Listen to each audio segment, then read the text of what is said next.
फूलों की राहें छोड़ हमें अब कांटों पर चलना, छोड़ मखमली सेजों को अंगारों सा जलना होगा। युवा शक्ति को रण में आके रौद्र रूप धरना होगा, और यदि देश बचाना है तो भगत सिंह बनना होगा। भारत मां का हाल देखकर नेहरू शीश झुका देंगे। शर्त लगा लो गांधी जी भी अब बंदूक उठा लेंगे। शर्त लगा लो गांधी जी भी अब बंदूक उठा लेंगे। आप सभी को सादर है, मैं सागर पुनिया आज आप सभी के समक्ष प्रस्तुत हुआ हूं भारत मां का उपचार करने के लिए। महोदय, जिस भारत में हम जी रहे हैं, मैं जानता हूं ये वो भारत नहीं है जिसकी हमने 1947 में कल्पना की थी। देखिए, मैं विज्ञान का छात्र तो नहीं हूं, लेकिन आज मैं यहां आया हूं अपने साथ 5 औषधियां यानी 5 प्रण, और ये प्रण ऐसे हैं जो वर्तमान भारत को हमारे सपनों का भारत बनाने में बहुत उपयोगी होंगे। महोदय, पहली खुराक यानी पहला प्रण है विकसित भारत। लक्ष्य 2047 तक भारत को विश्व की तीसरी सबसे बड़ी अर्थव्यवस्था बनाने का है, यानी हमारी अर्थव्यवस्था को 35 ट्रिलियन US तक ले जाना है। लेकिन सिर्फ आर्थिक विकास से भारत विकसित नहीं बन सकता, हमारी मानसिकता का विकास होना भी उतना ही आवश्यक है। महोदय, भारत विकसित तब बनेगा जब नारी के साथ साथ ट्रांसजेंडर का भी सशक्तिकरण होगा। भारत विकसित तब बनेगा जब गरीबी 29.2 से घटकर 0 पर आ जाएगी। भारत विकसित तब बनेगा जब सकल घरेलू उत्पाद यानी GDP का 4 नहीं बल्कि 6 से 8% शिक्षा पर खर्च होगा। तब जाकर हमारा भारत वसुधैव कुटुंबकम की इस कसौटी पर खरा उतरेगा और असल मायनों में विश्व गुरु बन के उभरेगा। महोदय, अब समय हो चला है दूसरी खुराक का, यानी गुलामी के हर अंश से मुक्ति। देखिए, 1947 में हम अंग्रेजों से तो आजाद हो गए थे, लेकिन अंग्रेजी भाषा ने हमें आज भी अपना गुलाम बना रखा है। मैं कहना चाहूंगा, जो अंग्रेजी को हिंदी से ऊंचा मानते हैं, जो अंग्रेजी के 2 शब्दों से अपनी शान बढ़ाते हैं, उन नासमझ समझदारों को बस इतना समझा देना, उन नासमझ समझदारों को बस इतना समझा देना कि आजाद होकर भी वो अंग्रेजों के गुलाम कहलाते हैं, आजाद होकर भी वो अंग्रेजों के गुलाम कहलाते हैं।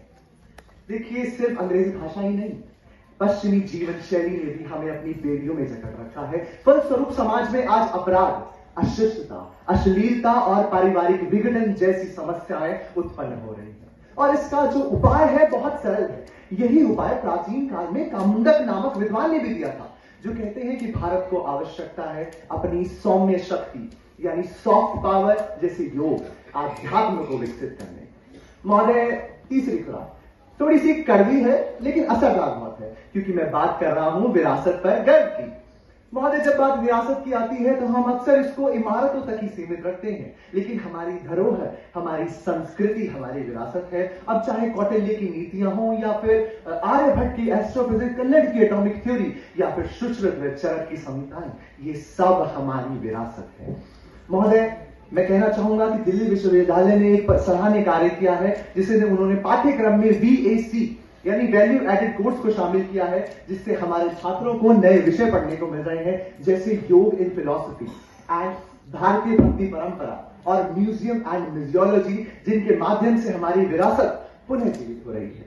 महोदय, अब समय हो चला है चौथी खुराक का। ये भी बहुत कड़वी है, और महोदय ये तो ऐसी औषधि है कि इसके बिना पिछली 3 औषधि का कोई फर्क नहीं पड़ेगा। मैं बात कर रहा हूं एकता और एकजुटता की। कोई सिख, कोई जाट मराठा, कोई गुरखा, कोई मदरासी, सरहद पर मरने वाला,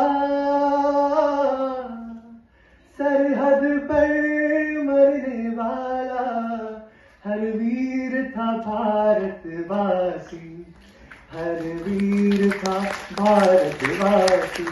महोदय, एकता का आप सबसे सटीक उदाहरण सेना में देख सकते हैं, और सिर्फ सेना में ही नहीं बल्कि चंद्रयान कृत्य की सफल लैंडिंग में भी, जहां पे BM रामकृष्णा और मोहम्मद शब्बीर आलम दोनों ने एकजुट होकर भारत का नाम चांद की जमीन पर भी लिख डाला।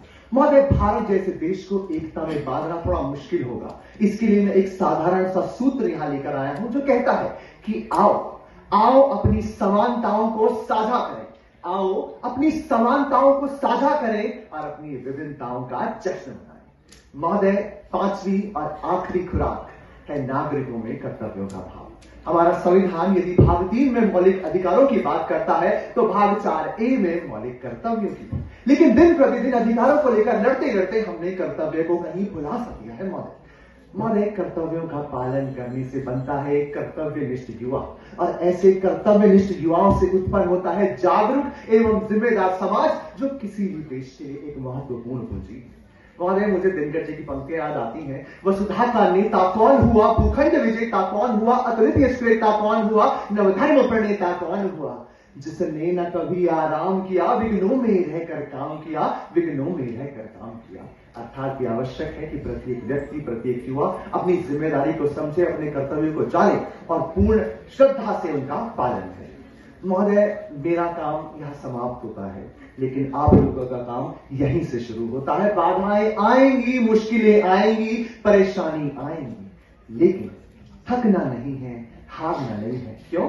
क्योंकि बाधाएं आती हैं, आए घिरे प्रलय की घोर घटाएं, पांव तले है अंगारे, सिर पर यदि बरसे ज्वालाएं, निज हाथों से हंसते हंसते आग लगाकर चलना होगा, कदम मिलाकर चलना होगा, कदम मिलाकर चलना होगा। धन्यवाद। जय हिंद। जय